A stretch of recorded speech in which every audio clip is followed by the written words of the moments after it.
बिस्मिल्लाहिर्रहमानिर्रहीम। अस्सलाम वालेकुम नाजरीन, आज की वीडियो में हम आपको अली असगर की शहादत के बारे में बताएंगे। 10 मुहर्रम के दिन जब इमाम हुसैन ने अल्लाह के दीन पर अपने औलाद असाब अपने अजीज़ व अकारिब को कुर्बान कर दिया, मैदान करबला में फौज यजीज के सामने आप फरमाते हैं, मैं तुम्हारे रसूल का नवासा हूँ, क्यों मेरा रास्ता रोका है, क्यों मेरे बच्चों का पानी बंद किया है, क्यों आले मोहम्मद को रुला रहे हो। लोगों, इस हजारों के मजमे में कोई है मेरे नाना से मोहब्बत करने वाला जो मुझ गरीब की मदद करे और नबी करीम की बेटियों के पर्दों की हिफाजत करे। इमाम हुसैन ने जब जंग के मैदान में आकर दुश्मनों को मुकाबले के लिए ललकारा तो बीवियों की खैमों से रोने की आवाजें बुलंद हो गईं। हुसैन खैमों के करीब आते हैं और फरमाते हैं, बीवियों से कहो कि रोने की आवाज बुलंद न करें, मैं अभी जिंदा हूँ। इतने में बीबी ज़ैनब जोरों कतार रो कर फरमाती हैं, मेरे भाई, जब आपने फरमाया है कोई है मुझ गरीब की मदद करने वाला और रसूल अल्लाह की बेटियों के पर्दे की हिफाजत करने वाला, अली असगर ने यह सुनकर अपने आप को झोली से गिरा दिया। इमाम हुसैन की आंखें नम होती हैं और फरमाते हैं, प्यारी ज़ैनब, मेरे अली असगर को मेरे पास ले आओ। इमाम हुसैन अली असगर का माथा चूमते हैं और अली असगर को चादर में उठाकर मैदान करबला में ले जाते हैं। फौजे यजीद सोचते हैं कि शायद इमाम हुसैन कुरान लेकर आ रहे हैं। इमाम हुसैन ने जब अपनी चादर अली असगर के जिस्म से हटाई और असगर को बुलंद किया और फरमाने लगे, ऐ लोगो, तुम्हारे नजदीक कसूरवार मैं हूँ।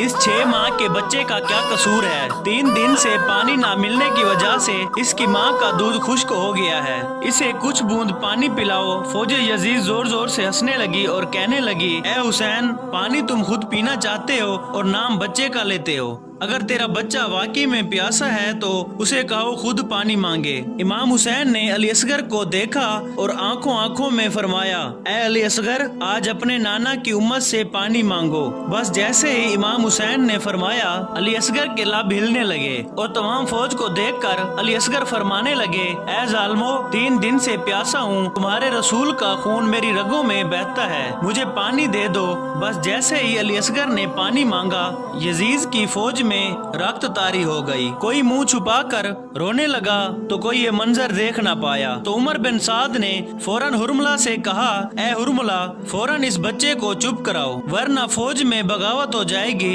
हुरमला फौरन तीर निकालता है और अली असगर का निशाना लगाता है तो फौरन तीर हुरमला के हाथों से गिर जाता है। फिर हुरमला दूसरा तीर लगाता है, वो भी गिर जाता है। जब तीसरा तीर निकालता है और वो भी गिर जाता है तो इतने में उमर बिन साद ने कहा, ऐ हुरमला, तुम बड़े बेरहम इंसान हो, ये बच्चा तुमसे कैसे नहीं मारा जाता? हुरमला कहता है, इस बच्चे को मारना मेरे लिए बड़ी बात नहीं है, लेकिन जैसे ही मैं तीर चलाता हूँ, आगे खयाम में मैं देखता हूँ एक माँ है जो अपनी झोली फैलाए मुझे देख रही है। उमर बिन साद ने कहा, तुम उसी की तरफ न देखो और अली असगर को ऐसे मारो कि पूरा लश्कर यजीज के नाम से कांप जाए। हुरमला ने जैसे ही कमान से तीर निकाला, तीर के 3 मुंह थे। उसने अली असगर का निशाना लगाकर जैसे ही तीर चलाया, तीर बड़ा था, अली असगर का गला छोटा था। बस तीर की एक नोक अली असगर के कान में लगी और एक नोक अली असगर के बाजू में और एक नोक अली असगर के सीने पर लगी और दूसरी नोक आपकी कमर में लगी। तीर इतना वजनी था कि अली असगर को चीर कर इमाम हुसैन के बाजुओं में आ लगा। अली असगर मुस्कुराने लगे।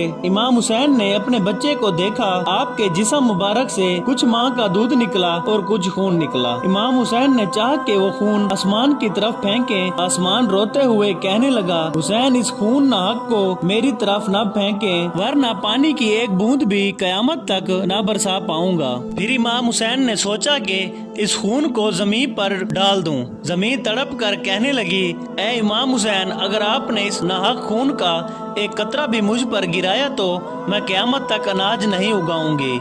इमाम हुसैन ने अली असगर के खून को अपनी दाढ़ी पर मला और अल्लाह से मुखातिब होकर फरमाने लगे, ऐ अल्लाह, गवाह रहना कि तेरे इस्लाम के लिए मैंने असगर को कुर्बान किया। इमाम हुसैन अली असगर को लेकर खैमों की तरफ जाते हैं। जैसे ही बीबी रुबाब के सामने अली असगर आए, बीबी रुबाब का रंग जर्द हो गया और फरमाने लगी, ऐ मेरे आका, क्या मेरे बच्चे के कातिल की खुद की औलाद नहीं है? इमाम हुसैन ने बीबी रुबाब को संभाला और फरमाया कि अन करीब सबकी लाशों के साथ बेहुरमती की जाएगी। आप आओ, अली असगर की कब्र बना लेते हैं इमाम हुसैन खैमों के पीछे जुल्फकार से अली अस्गर की कब्र खोदते हैं। बीबी रुबाब और इमाम हुसैन अली अस्गर की तदफीन करते हैं। नाजरीन, इमाम हुसैन की शहादत के बाद ख़याम जले, तमाम शोहदाओं के सर कटे, तमाम बीवियों को कैद करके शाम की तरफ लेके जा ही रहे थे कि इतने में किसी ने कहा कि एक सर कम है। कोई पूछता है किसका सर, फौज से कोई कहता है कि